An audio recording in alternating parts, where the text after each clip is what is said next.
Last video પર comment કરેલ સૌને થેન્ક યુ.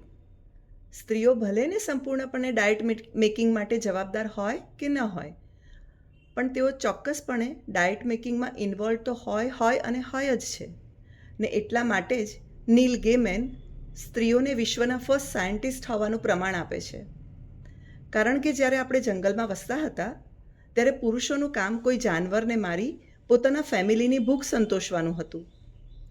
અને આવું કરવામાં પુરુષો ક્યારેક સફળ કાં તો નિષ્ફળ જતા.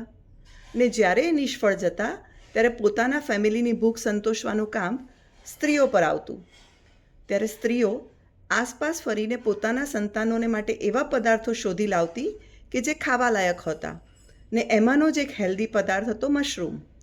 એટલે જ આ કાવ્યનું નામ પડ્યું ધ મશરૂમ હન્ટર્સ. મયુરીબેન, આ તો થઈ પહેલાંના જમાનાની વાત. એટ પ્રેઝન્ટ અગર કોઈને જાણવું હોય કે તેના માટે ખાવા લાયક પદાર્થો કયા, તો તમે શું કહેશો?